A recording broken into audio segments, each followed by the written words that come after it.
Well, Dr. Osteen, I'm very excited to chat with you today. You have an incredible story. You've been doing amazing work over in Africa, medical missions, and you started this years ago now, but let's talk about your introduction into it. What led you to medical missions?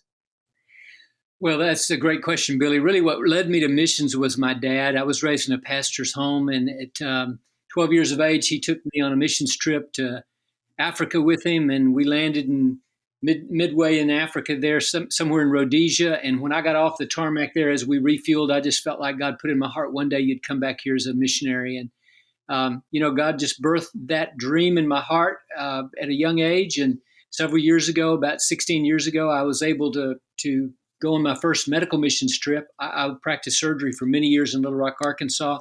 Thought I would do that the rest of my career, but God intersected my path with the ability to do medical missions. Now I do that 4 or 5 months a year, able to spend that time in sub-Saharan Africa and just see the needs and see the great discrepancies in healthcare here as compared to there, and just want to do my part to try to help people. I have to ask you, and there's so much to unpack there, but when you spend that time there, months a year, in a place that I think would be very foreign to people in America when it comes to what's available, what people have access to, what is your biggest takeaway when you think back on your life and what you've had access to here in America compared to there? Yeah, that's a great question. Very insightful. The thing about it, Billy, I think that probably the most important thing I take away is how blessed we are here. We don't realize that we have such incredible care here. If when my children were little, if they needed a Tylenol or a ibuprofen for fever, we just went to the drugstore and got it. But over there, there's no drugstore. There's no money. They're villages and they're far, far away. And I think it really one of the impetuses for me to do what I'm doing now occurred when I was working in a small mission hospital in Zambia, out near Angola and Congo. And when I was working there for 3.5 months, when I returned to Lusaka on my way home, someone told me that you've been the only surgeon, qualified surgeon, in an area the size of Louisiana. And I just realized, goodness, think of all those people far, far away, hundreds of kilometers away, who Wow. have little or no access to a qualified surgeon. So, and then I flew back here to Houston, Billy, and there's 2,500 doctors in one zip code here in Houston, at the Houston at Texas Medical Center. So I just Wow. think that just seeing the discrepancy and being thankful for what we have, and yet at the same time, it changes your theological lens a little bit because you realize, you know, I heard someone say this, I thought very beautifully, that when they first started working in the developing world, they thought that the world was a place of prosperity with pockets of poverty, but really the world is a place of poverty with just pockets of prosperity. And I'm just thankful that we get to live where we do, but I'm very empathetic with the people who don't have access to such things: food security, medicine, etc.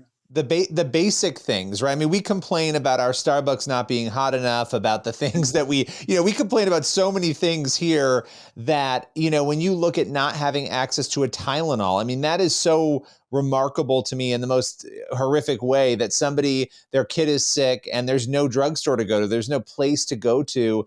Um, let's just talk a little bit about conditions, right? If we have a condition, if we have an issue here, we go and we get it treated. What are some of the basic things that people go through there that become big issues because they don't have access, medical wise conditions?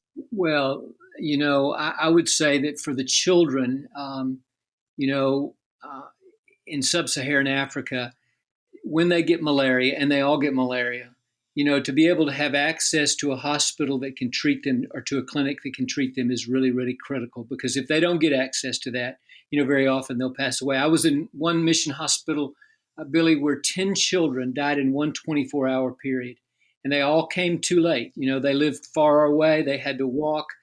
Mom brought them when they were 2 days sick, and by the time they get us 4 days sick, they're nearly dead, and so very often we can't save them. So I would say malaria, not having access to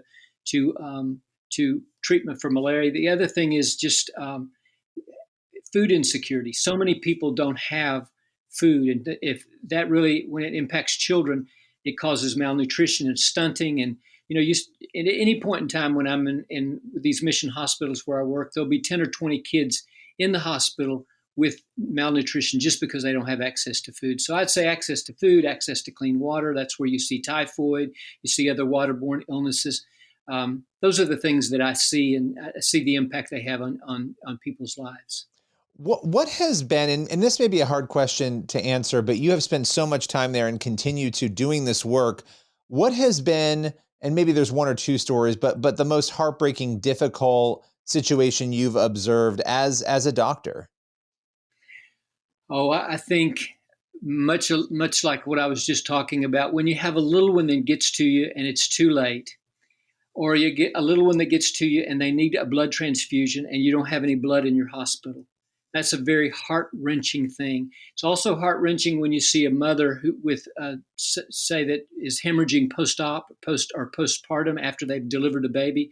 It's very difficult when you have no access to blood products, and just to watch that lady virtually bleed to death in front of you just because you have no access to what we take for granted over here, blood and blood products.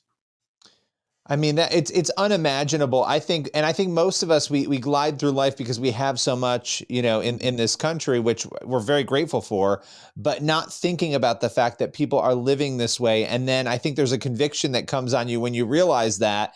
And it's interesting looking at your story because, you were a young kid, you were there, your dad brought you there, you felt that calling, you became a surgeon, a physician, you now go there, you do this, but you're inspiring other people to get involved. And you've been doing that for quite a while now. You have an event coming up, the annual M3 conference. It'll be held at Lakewood. Talk a little bit about that event and what the goal is. Well, the impetus for and the genesis was when I realized I was the only qualified surgeon in an area the size of Louisiana. I fly back here to Houston and I realized there's so many physicians here. Why not try to connect the needs with the surplus? And so really our conference does three things. Number one, we want to let people who have a heart to use their gifts and talents and training in medicine, architecture, whatever it is, but let them connect with each other, because so many of us have found our tribe at M3 because we realize other people have the same passion to reach people for Jesus using our gifts and talents in medicine. So number one, connect people. Number two, let them be inspired as they hear from people who are in the field doing the work. Like, for instance, this year, Billy, we have 25 doctors, architects, attorneys, people in lay fields that are doing amazing work. They're actually up to their knees, fingernails dirty, doing the work of ministry in places like Afghanistan and Bhutan and Northern Africa and very difficult to work places, Bihar, India. They'll come and talk to us and tell us what they're doing and how God's using them. And hopefully our attendees will be inspired as they hear from them. And then the last thing is we hope people will get involved. We have about 75 exhibitors, ministry organizations that need volunteers to help them. They'll be all in the lobbies of our big church. And you know what? You can walk by those exhibitors and perhaps God will show you a place where you too can be involved. So connect with others, be inspired, and find your mission if that's God's will for your life. That's incredible. It's amazing that you've had this burden and you've gone into this.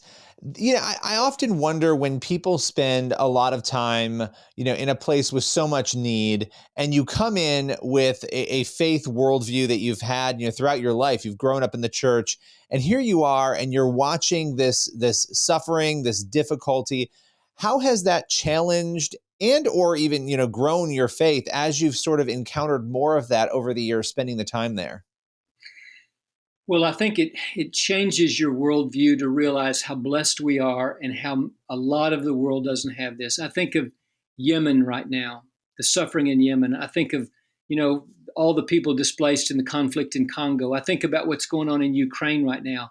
A lot of the world isn't living in peace and prosperity with access to water, food, and medicine. So it helps me realize that we're in certain ways perhaps a minority in the world, and that as Christians, I don't want to be like the two priests who walked by the man that was injured in the story of the Good Samaritan. I want my heart to be moved and not numbed by these things that are going on in the world. So I would think that would be keep your heart soft. It keeps my heart soft. It helps me realize what we have, and then it compels you to want to do something. I think if your heart of compassion is moved, you want to do something. It may be just to pray. It may be that to support a ministry that's making a difference there, but just to realize around the world there's a lot of suffering, and Christians should be involved in alleviating that suffering as best as we can.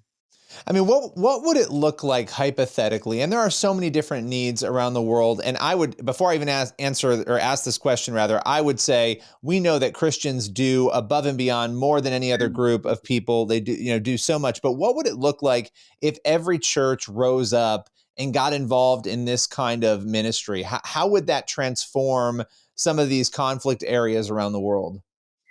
Oh, I think it would make a huge difference. I'm talking about the global church. If we all did our part, there is absolutely no telling the impact that we can make. Sometimes the problem looks so massive. How do you deal with the issues of poverty, which is a complex problem? But if we all do our part, I'm talking about from research scientists to educators to people in infrastructure to people in medicine like myself, if we all do our part, I just feel like we can make a difference in this. Jesus said, the poor you'll always have with you. So it'll always keep our heart open, but there's always something that we can do to help. And I think if we mobilize the church globally, it's amazing what we could do. If people want to help, there may be people watching right now, listening to this, and they're like, I want to get involved. I want to help in some way. Is there a place they can go to either contribute or get more information? Well, in our organization, you can go to m3missions.com. It's really easy. And then we will distribute, there's probably 200 or 300 organizations that they can peruse, and perhaps, God will quicken their heart to say, hey, listen, I'd like to be involved in child sponsorship, or I'd like to be involved in clean water and hygiene, or I'd like to be involved in medical missions, or there's ways that they can be involved if they go to m3missions.com. Well, I so appreciate your time today and would love to have you back to talk more about these issues as new developments come and as you are out there in the field. Appreciate your time. Really, thank you so much. God bless you.